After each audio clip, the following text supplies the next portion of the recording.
Boa noite a todos presentes aqui nesse encontro nosso das terças-feiras. Não todas as terças, é claro, mas como eu tenho esse horário disponível para fazer a minha explanação, eu vou continuar conversando com vocês sobre Melanie Klein, porque eu vejo como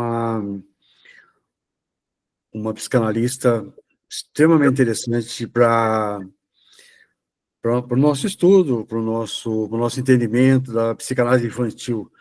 Tá bom.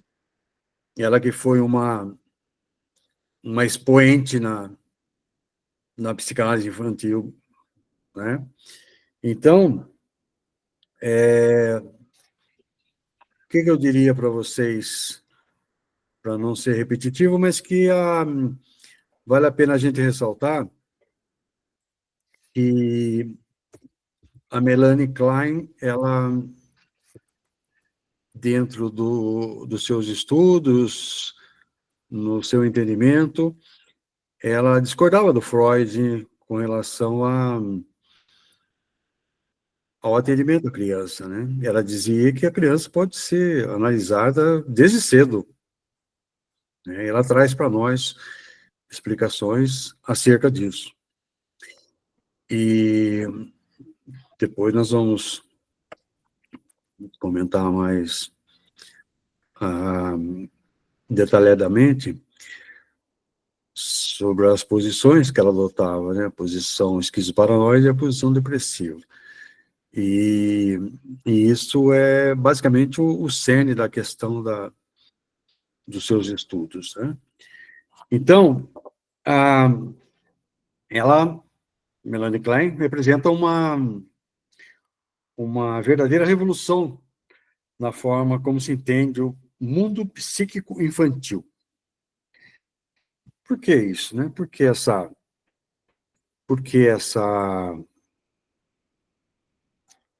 conceituação, né? Verdadeira revolução no psíquico infantil? Porque ela trouxe para a psicanálise o brincar, né? O lúdico, o brincar, as brincadeiras da criança. Que ela dizia com todas as letras que a criança, quando brinca, ela manifesta suas emoções, né? Ela traz o seu psíquico, ela traz suas fantasias, enfim, através das brincadeiras, e ela deixa para nós uma questão muito interessante da sua linguagem do inconsciente, né? A linguagem do inconsciente da criança é manifestada através das brincadeiras. E isso a gente percebe, né? Quando a gente atende uma criança e você dá um boneco, dá uma boneca, dá um bichinho, um jogo de cartas, ou qualquer coisa dessa natureza, ou um desenho que você peça para ela fazer, né? Ela manifesta a sua linguagem, tá? No inconsciente. E esses brinquedos, esses jogos são vistos como equivalentes aos sonhos, ela dizia, né? Por que equivalentes aos sonhos? Que expressam desejos, medos, fantasias inconscientes. E o analista, né? O analista que trabalha com uma criança, ele interpreta essas manifestações durante as sessões e ajuda a criança a elaborar seus conflitos. Isso fica claro nas obras da Melanie Klein. Ela tem várias obras, vários livros escritos. Depois eu comento com vocês alguns livros, né, da Melanie Klein, que ela vai falar de culpa, vai falar de inveja, vai falar de reparação. E isso está no bojo dessa questão, né, da psicanálise infantil.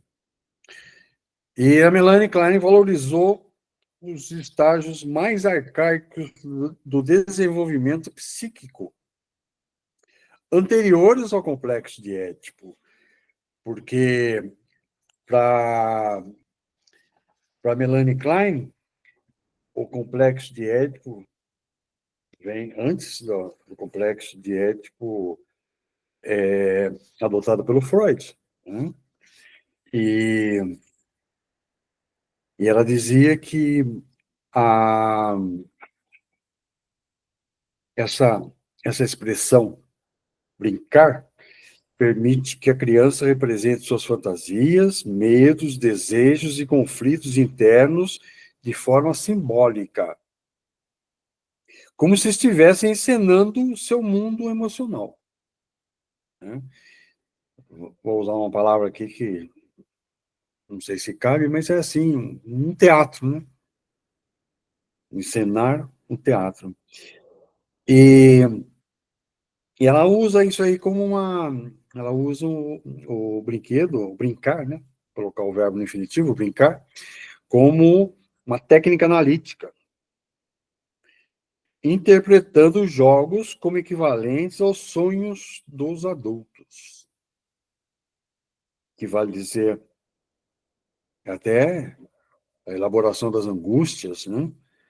Ao brincar, a criança pode lidar com sentimentos difíceis, como culpa, inveja ou medo, e ela começa a integrar partes fragmentadas do seu psiquismo.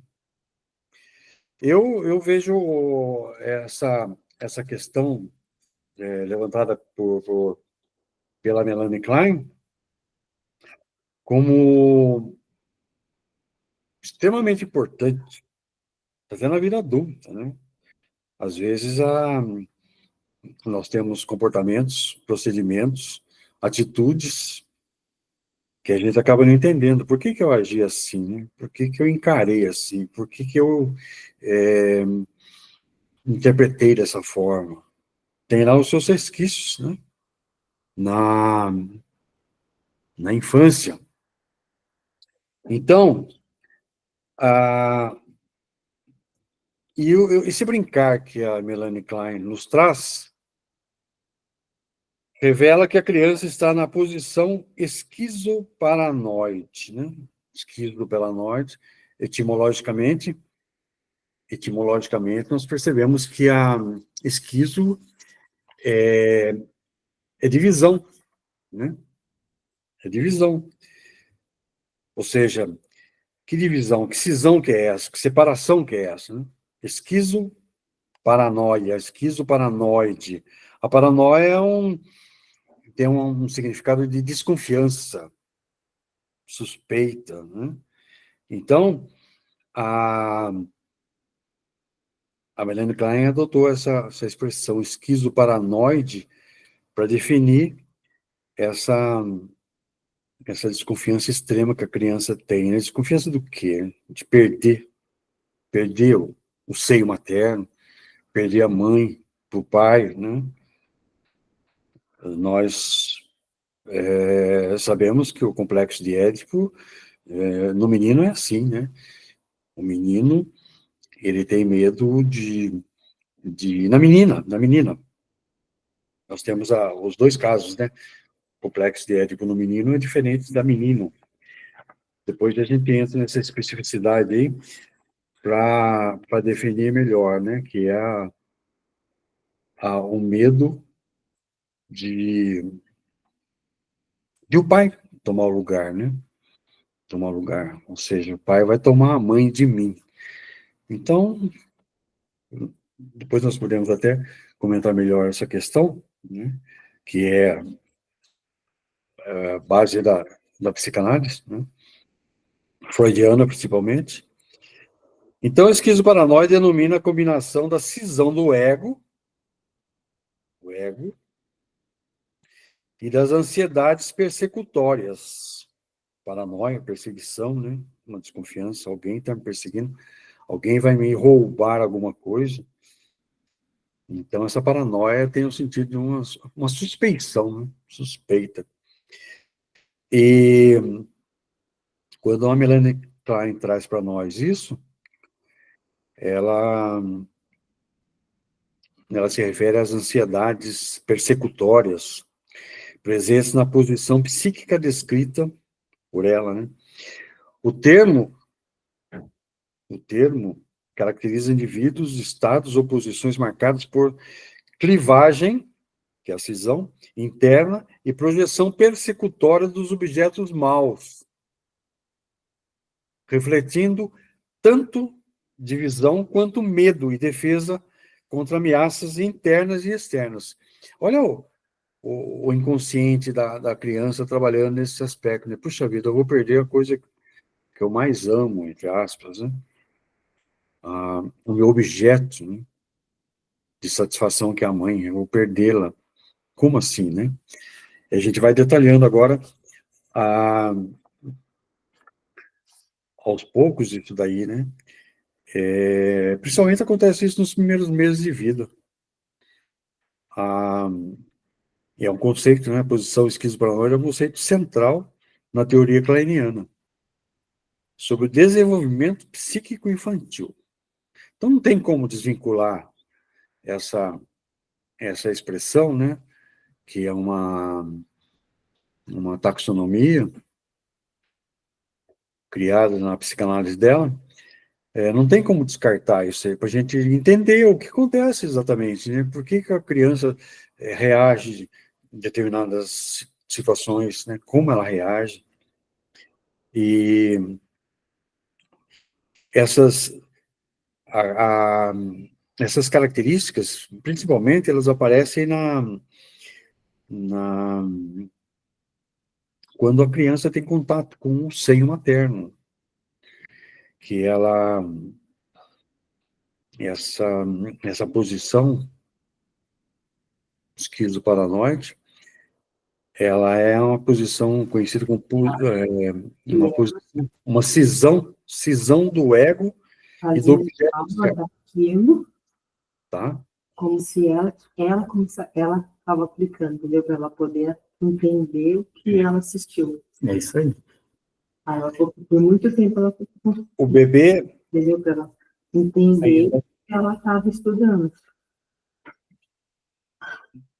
Alguém está comentando alguma coisa? Ângela, quer falar alguma coisa? Morou. Quer comentar alguma coisa, Ângela? Tá. Então, o bebê ainda muito pequeno vive intensamente as experiências de prazer e desprazer, dividindo-as de forma fragmentada. Ao seio bom, nós já dissemos isso aula passada, né? Já fizemos uma referência ao seio bom e ao seio mau, né? O seio bom é quando a criança se sente alimentada, e o seio mau quando não é alimentada, né? Quando a mãe retira o seio da boca da criança, né?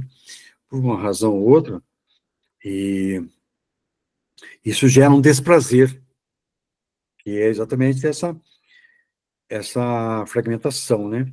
Então a criança divide o seio que satisfaz, que é o bom, e o que não satisfaz, que é o mal. E que ela já, vejam bem, já começa a lidar com a frustração. Não é verdade? Eu faria até um paralelo aqui na nossa conversa, dizendo essa frustração que nós não sabemos lidar com isso às vezes, né? O nosso jovem, o nosso adolescente, até pessoas adultas mesmo, não sabem lidar com frustração. Se nós formos voltar nessa época, né? Nessa defesa arcaica da criança, nós vamos perceber que começa tudo ali, né? É muito comum nós ouvirmos falar assim, né? Ah, você não sabe lidar com frustração, porque está acostumada a tudo na mão, tudo, né? Você pede, recebe, os pais, às vezes, né? Não deixa a criança lidar com isso. E o que é muito interessante, porque a, a projeção, a introjeção, a idealização, que vão ajudar depois a criança a lidar com essas ansiedades persecutórias que ela fala, ela usa essa expressão, né? ansiedade persecutória. O ego do bebê é ainda rudimentar e fragmentado, tornando difícil a integração das experiências que são vivenciadas de maneira parcial, que é o esquizo, sem conseguir perceber o todo. Para ele, até então, a mãe é uma coisa separada, né? Depois que ele percebe que é todo um conjunto, né? O seio, a mãe e ele fazem um todo, conjunto. O bebê tende a atacar fantasiosamente, olha a palavra fantasia implícita aqui, né? O bebê tende a atacar fantasiosamente o objeto mau, temendo represálias desses objetos e vivenciando intensos sentimentos de perseguição, que é que vai gerar aquela ansiedade persecutória que eu disse há pouco, né? Essa questão, né, esse estudo, essa passagem, essa época, né, vamos chamar assim, da fase da criança, é extremamente importante na, no começo do psíquico da criança, né, da personalidade, do perfil. Ela vai arrastar isso pro resto da vida, né? Às vezes nós não damos muito valor para isso, né? Quando a gente não sabe das consequências, mas está tudo enraizado, né? Disso daí. Essa posição é necessária e normal para a constituição do psiquismo infantil, mas sua persistência excessiva pode indicar psicopatologia. Olha só, né?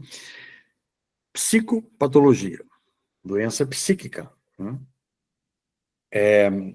Então, à medida que o bebê começa a integrar progressivamente aspectos bons e maus, ela vai convivendo com isso, né? Essa dicotomia aí, uma coisa boa, uma coisa má. Ela vai convivendo com as duas e emerge daí a posição depressiva, marcada por maior integração e reconhecimento dos próprios ataques e possibilidade de reparação. A Melanie Klein, ela tem um livro, né? Escreveu um livro interessante que fala de culpa e reparação, depois amor, culpa e reparação. 1937. 1937 ela escreveu esse livro, né? Depois eu vou dar uma comentada rápida sobre esse livro, e que é que ela mostra exatamente essa questão da criança que tende a reparar depois o mal que ela causou à mãe, teórica, inconscientemente, né? E, muito bem, por que na, na psicanálise infantil o brincar é extremamente importante, interessante, crucial, né? na, na psicanálise que a Melanie Klein traz para nós, né? Porque através do brincar a criança mostra uma expressão simbólica. Permite que a criança represente suas fantasias, medos, desejos e conflitos internos de forma simbólica, como se estivesse encenando, né? Eu disse encenando, falei até a palavra teatro. E qual que é a ferramenta terapêutica para isso, né? Klein usava o brincar como uma técnica analítica, interpretando jogos como sonhos, né? Já disse isso.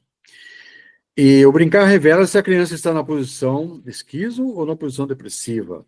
Tem uma outra questão que vai repetir, né? Às vezes a gente tem que ser repetitivo, que é para ficar na nossa memória.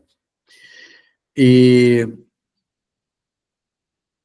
por que o brincar interfere na personalidade, na identidade da criança, né? Porque ela ajuda a experimentar papéis, testar limites e desenvolver noções de si mesmo e dos outros, né? É bem, é bem característico da criança que está brincando, às vezes, né? Ela não deixar que os coleguinhas mexam nos seus brinquedos, né? É um comportamento usual, comum, né? Ela, ela puxa todos os brinquedos para ela, não deixa nenhum coleguinha pegar. Ou se pega e quebra alguma coisa, dá aquela confusão, né? Mas isso tudo é explicado, né? E isso a Melanie, ela detalha para nós nas suas obras. O desenvolvimento da linguagem, pensamento, jogos simbólicos estimula a criatividade, a capacidade de abstração e a resolução de problemas. Brincar permite que a criança externalize emoções intensas e aprenda a lidar com elas de forma segura. Aprende a se socializar. Olha que interessante isso, né? Nós percebemos às vezes, né, nós professores, percebemos às vezes que tem um aluno lá que não se integra aos colegas, né, não se socializa. Ele fica lá no cantinho, sentadinho na última carteira, fica lá quietinho, não se socializa. Ele não conversa com os colegas, ele não interage, né? Vamos atrás disso, não é verdade? Vamos atrás disso. Não é muito, não é muito difícil de encontrarmos aí queixas, mais queixas de professores, de cuidadores, né?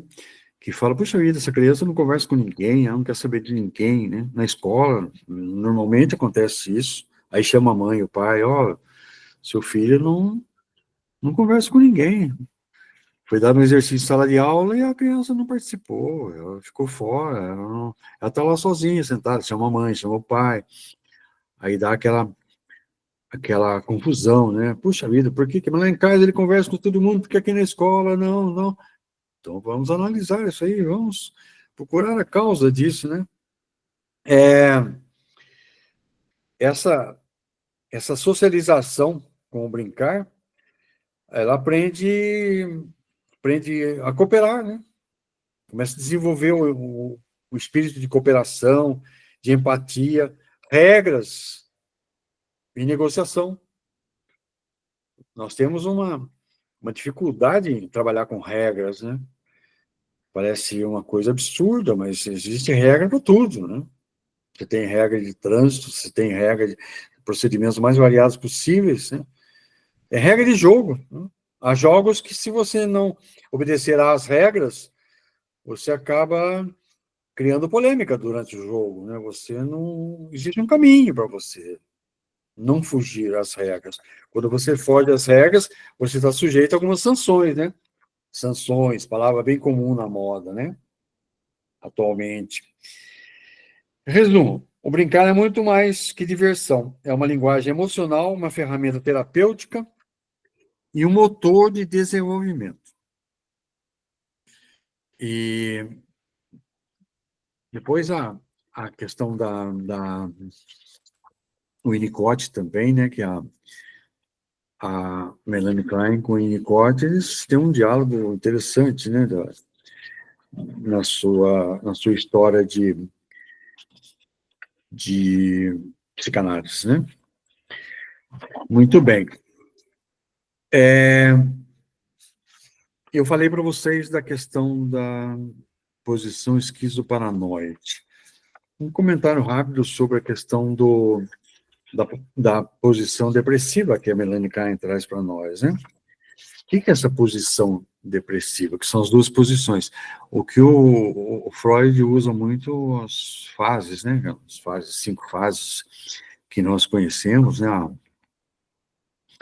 A fase oral, anal, fálica, latente, genital, 5 fases que o Freud trabalha com elas para definir a formação do psíquico da criança, né? E daí para frente, do jovem, do adulto, etc, etc. E a Melanie Klein trabalha com posições, né? essa posição depressiva, a criança começa a integrar as partes boas e más do objeto, como a mãe ou o seio materno, percebendo-o como um ser total e não fragmentado. Surge, então, a ansiedade de que seus impulsos destrutivos anteriores possam ter causado dano ao objeto amado. Isso gera sentimentos de culpa, remorso e desejo de reparar o objeto. Observem bem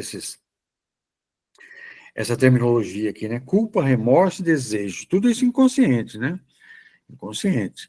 Inconscientemente ela age assim. Ela quer reparar. Como é que ela vai reparar isso? Até às vezes ela repara dando, né? Algumas crianças vão lá e pegam um bombom na geladeira e traz para a mãe, um bombom para você. Ou apanha uma flor no jardim, né? A criança, não é muito raro de ver isso aí não. A criança pega uma florzinha no jardim e traz para a mãe, mãe, um presentinho para você. É um modo de reparar, né? De fazer uma reparação. Então, eu diria que amor e ódio coexistem, existem juntos, né? Em relação ao mesmo objeto.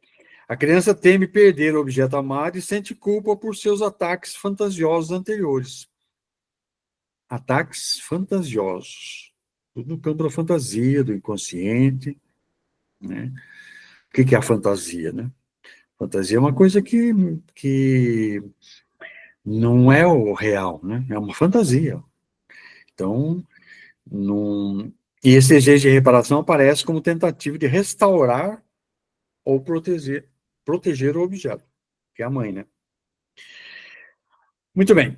A elaboração saudável da posição depressiva, não confundamos aqui esse depressivo com depressão, essa depressão que nós usualmente encontramos, tratando, fulano está em depressão, esse estado depressivo, né? Não é dessa depressão que nós estamos falando. Amplia, né? A elaboração saudável, também tem um outro lado da questão, né? Não é só destrutiva, amplia a capacidade de lidar com perdas, desenvolve a empatia e as bases para relações interpessoais maduras. Então, eu vejo assim, parece que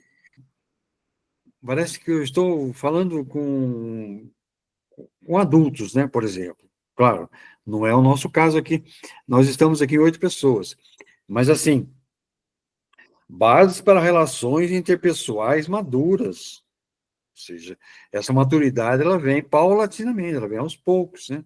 Mas eu tenho que ir desenvolvendo, tenho que ir trabalhando isso, né? E começa aí, né? A posição depressiva é vista como central para todo o desenvolvimento emocional, persistindo como tendência dinâmica ao longo da vida. Ou seja, eu vou arrastar isso para o resto da minha vida, né? Nós temos questões nossas que, se nós pararmos para estudar, né, a fundo, entrarmos no mérito da questão da nossa infância, como foi a nossa infância, né? Ah, isso é como uma árvore, né? Com as raízes, né? As raízes, tem o tronco, tem a copa da árvore. Naquele, naquele teste que é naquele teste HTP, né? House, Tree, Person, HTP que os psicólogos aplicam, nós não podemos aplicar testes, mas os psicólogos aplicam na clínica, às vezes, esse teste, né, um teste de desenhos. Então, você dá uma folha de papel para a criança desenhar, um lápis, pode ser um lápis colorido, mas normalmente é lápis número 2. Você dá um lápis para a criança desenhar e dá uma folha, um sulfite branco, um A4, e pede para ela desenhar, qualquer paciente, né? Estou falando de criança porque é o nosso caso aqui, nós estamos falando de psicanálise infantil. Mas você pede para a criança, para o paciente desenhar uma casa. Muito bem. Então ela vai desenhar uma casa. Dependendo dos detalhes da casa, o telhado, a porta, a maçaneta, a janela, chaminé, tudo isso é um significado na interpretação, né, do desenho.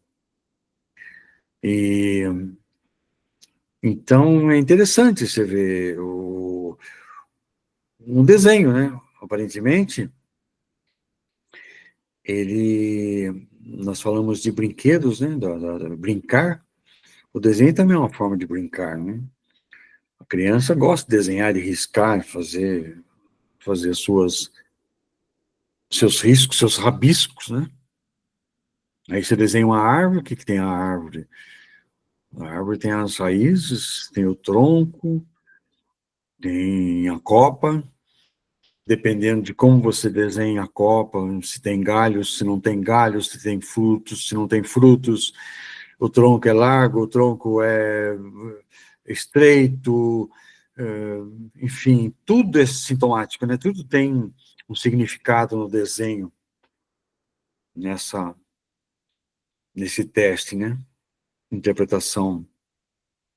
E cada um tem o seu valor, né? O que significam as raízes, as relações. Então, depois, por último, você desenha a pessoa, né? Desenha a pessoa. E se você desenhar um homem, depois você pode pedir, numa última etapa, pedir para desenhar um sexo oposto, uma mulher, uma menina, aí ele vai desenhar, né?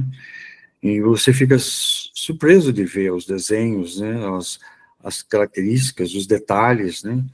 As mãos, com dedos, sem dedos, as pernas separadas, o cabelo, enfim, você analisa a criança através do desenho. Então, isso, né, se nós formos para o campo da psicologia. Muito bem, eu falei isso para vocês para ilustrar bem a questão do desenho, né, que mostra as características da personalidade da criança. Ela demonstra através dos seus rabiscos, dos seus traços. Muito bem.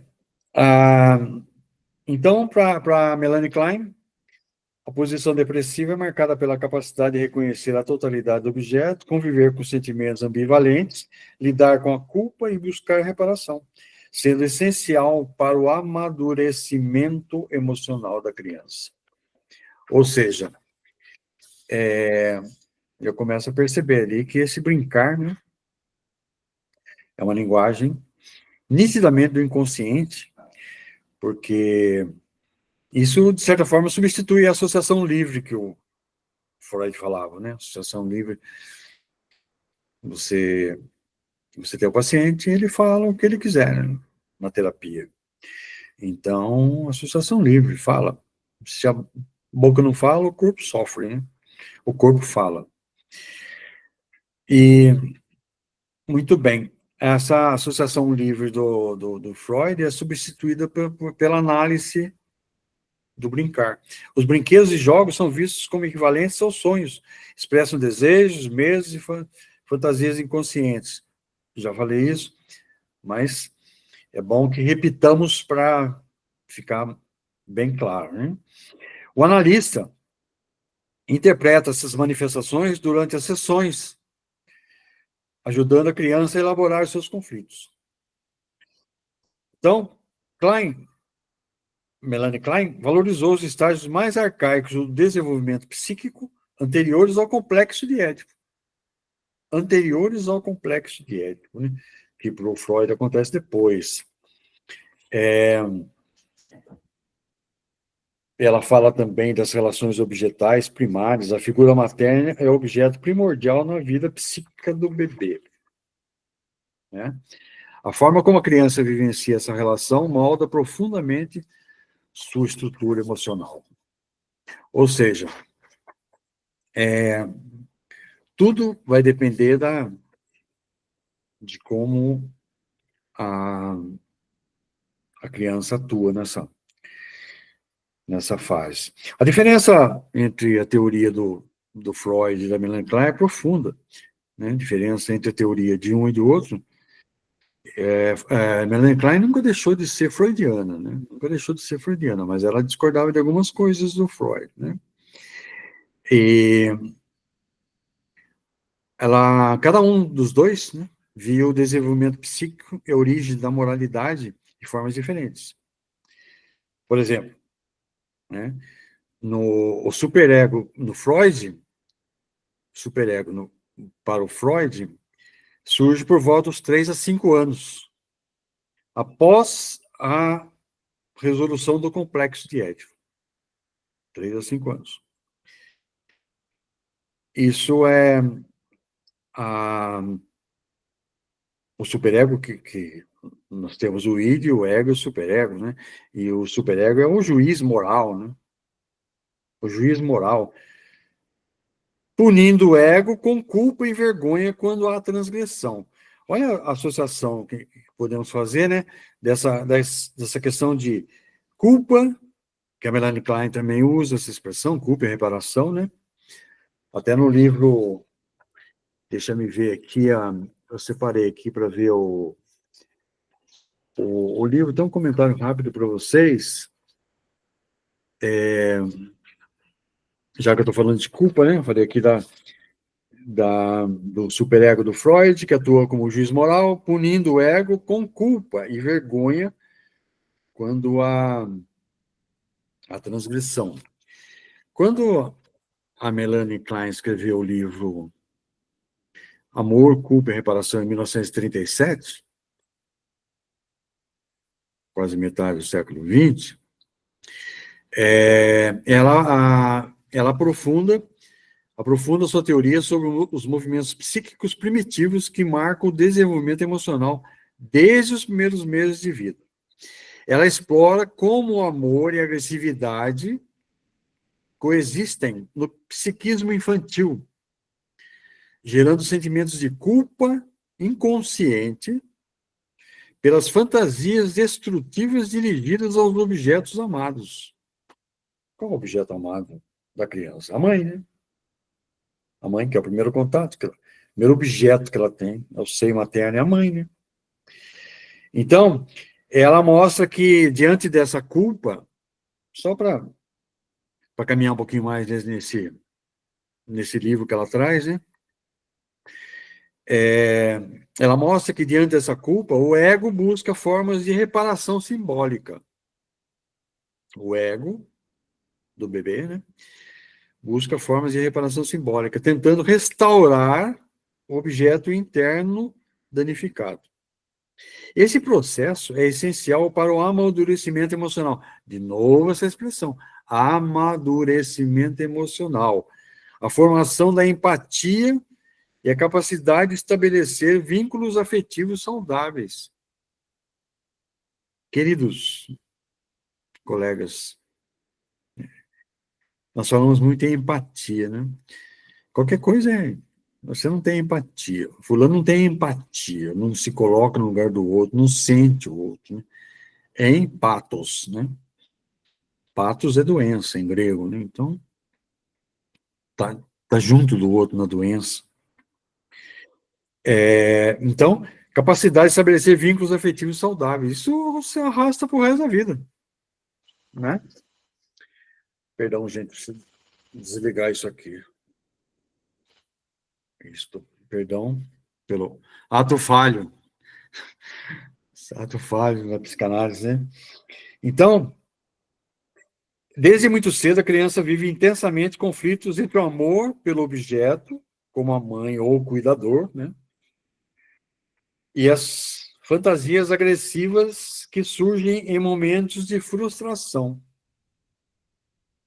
Ou seja, eu quero mamar, mas a minha mãe não me dá o seio. E como é que eu faço? Né? Eu vou morder esse seio, né? Eu vou morder esse seio. Eu tenho uma reação, né, agressiva. A agressividade já começa aí, ó. Melanie Klein mostra que ao perceber que pode machucar, entre aspas, machucar esse objeto em fantasia, a criança sente culpa inconsciente, mesmo sem entender racionalmente o que está acontecendo. Essa culpa pode se manifestar em comportamentos como é que essa culpa da criança se manifesta? Tentativa de agradar o analista ou os pais. Aqui já trouxe um pouco mais para frente, né?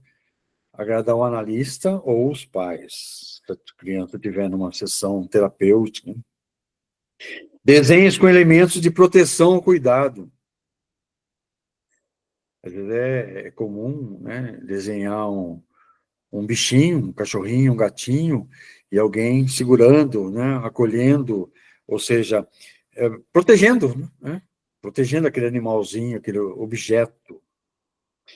Ou através de brincadeiras que envolvem consertar ou salvar personagens. É comum, às vezes, né? É comum, às vezes, a brincadeira de criança, né? Olha, eu vou salvar. Acho que existem algumas brincadeiras aí que as crianças brincam de esconde-esconde e tal, alguém está em perigo e você vai lá e salva. Eu acho que existem algumas brincadeiras assim, dessa natureza, né? Então, tudo isso tem reflexo no desejo, né? De reparar o objeto amado, restaurando internamente. Esse é um movimento que isso é um movimento que a criança começa a desenvolver responsabilidade emocional e capacidade de vínculo. Como é que acontece isso só para fazer uma transposição, né? Como é que acontece isso na clínica, na prática clínica do analista, né? Durante o atendimento nosso, né, do psicanalista, você pode observar a criança que ela lida com a frustração e agressividade, expressa culpa por atitudes ou fantasias e busca formas simbólicas de reparação, seja no brincar, no desenho ou na fala. Então ela mostra isso para você, né? Quando ela tá...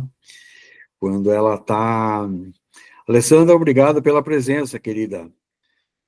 Eu convidei alguns amigos para participar e a Alessandra está participando, né? Psicanalista também. O papel do analista é sustentar esse processo, acolhendo a culpa sem punição e favorecendo a elaboração emocional. Se alguns pais soubessem um pouco disso, né? Tivessem um parco conhecimento sobre isso, talvez não agissem de forma punitiva com os filhos, né? Às vezes, o pai, a mãe castiga o filho por uma questão, né, que é natural proceder, né?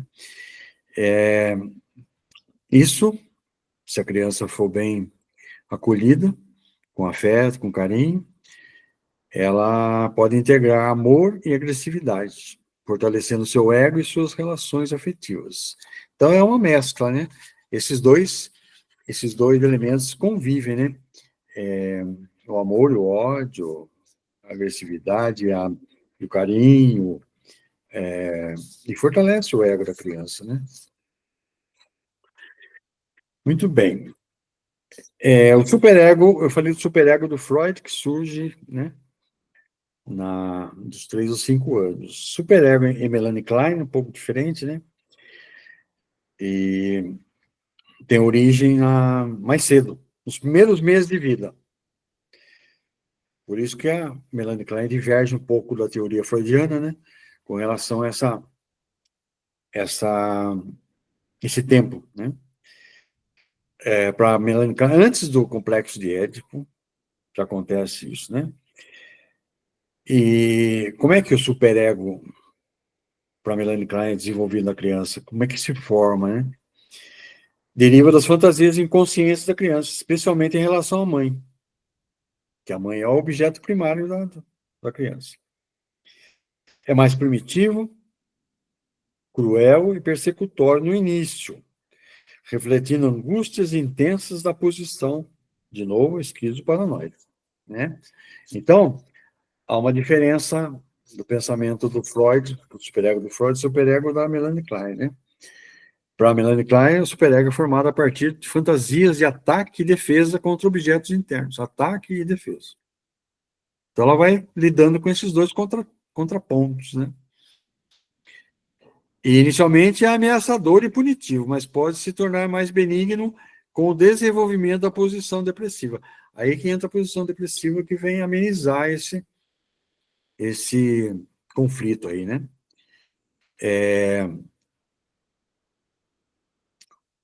Resumindo, Freud via o superego como uma instância moral construída socialmente, enquanto Klein entendia como uma estrutura emocional primitiva, moldada pelas fantasias e angústias da criança. Essa diferença tem implicações profundas na clínica. Os kleinianos, né, quem segue a teoria da Melanie Klein, um pouco da teoria dela, tende a trabalhar com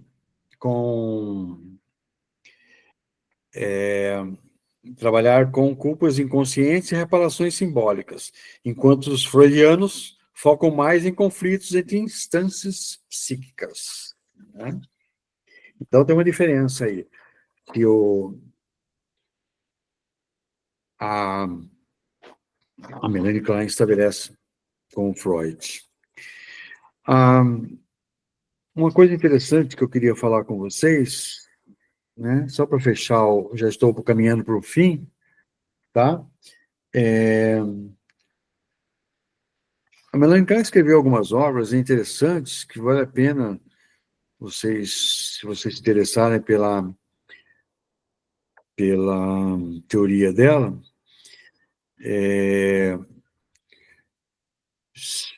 O Desenvolvimento da Criança, escreveu em 1921. Foi nessa obra, o Desenvolvimento da Criança, 1921, começo do século XX, começo do século XX. Ela mostra nesse livro uma das primeiras tentativas dela de aplicar a psicanálise à infância. Introduzem a ideia de que o inconsciente infantil é ativo desde os primeiros meses de vida. Outra obra dela, Psicanálise de Criança, em 1932, ela escreveu, é uma obra que apresenta sua técnica do brincar com o método terapêutico. Olha só, brincar com o método terapêutico. E ela mostra nessa obra que a criança expressa fantasias inconscientes por meio do jogo simbólico. Outra obra interessante dela também é A Inveja e Gratidão, né? A inveja, eu tinha separado aqui uma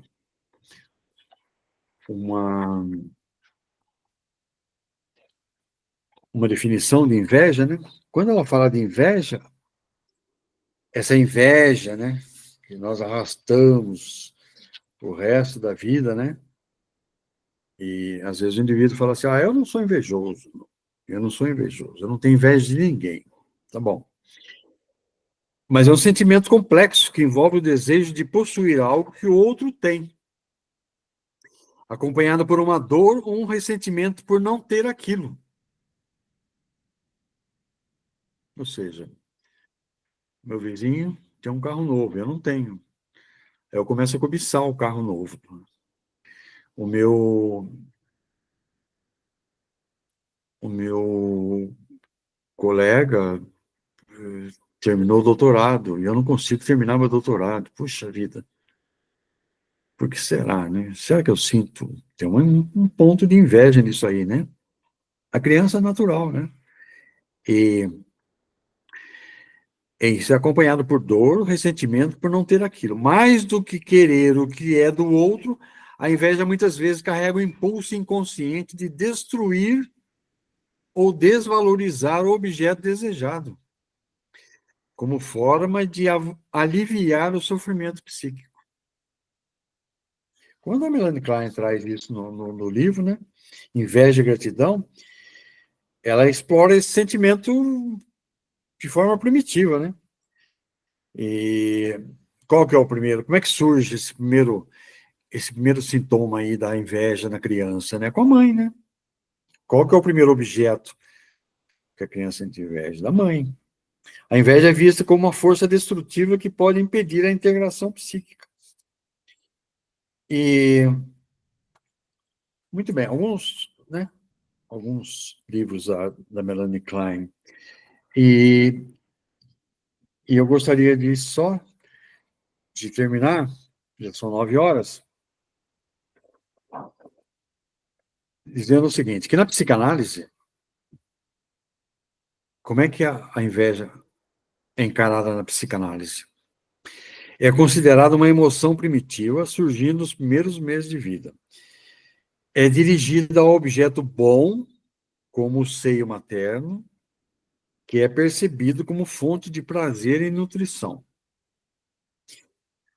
O bebê, ao sentir que depende desse objeto, pode fantasiar ataques destrutivos contra ele, por não suportar a sensação de impotência ou exclusão. Ou seja, eu não posso com ele, então eu vou destruí-lo, né? Inconscientemente. Tá, gente? Inconscientemente. Essa inveja pode dificultar o desenvolvimento da gratidão, do amor e da capacidade de reparação. Então, a Melanie Klein vai trabalhar muito bem isso aí nesse livro, porque isso vai redundar na reparação. Eu preciso reparar esse mal que eu fiz, né? Será que isso não acontece na vida adulta, né? Quantos casos a gente já não ouve de pessoas que ficam sem conversar com os pais, né? Ou com o pai, ou com a mãe, por uma razão ou outra, e quer reparar isso, não é verdade? Eu preciso encontrar meu pai, eu preciso encontrar minha mãe, e eu preciso pedir perdão. Eu quero reparar isso de que forma? Isso não precisa ser necessariamente com o pai ou com a mãe. Isso pode ser com um colega de trabalho. Isso pode ser com seu filho. Pode ser o filho com o pai. Ou seja, na relação interpessoal, né? Reparação, desejo de reparação. Isso já é primitivo, né? Isso começa lá na base. Então, a inveja, só para fechar, agora eu prometo para vocês. A inveja aparece quando alguém se sente diminuído diante da realização ou felicidade alheia. E ao invés de se inspirar ou buscar crescimento, deseja que o outro perca o que tem. É diferente da admiração, que reconhece o valor do outro sem desejar sua perda. Olha que interessante essa palavra admiração. Admirar, né? Mirar é olhar. Mirar é do latim, olhar. Admirar. Admirar, olhar junto, né? Eu admiro você, eu olho e sinto prazer em olhar você, né? Admiração. Quem tem admiração reconhece o valor do outro. Quem tem inveja quer destruir. Meus queridos, a gente continua isso daqui a 15 dias, falando um pouco mais de Melanie Klein, discutindo outras obras e trazendo outros conceitos. Basicamente, gira em torno disso, né? Mas ela é muito importante na psicanálise infantil e com reflexos na vida adulta.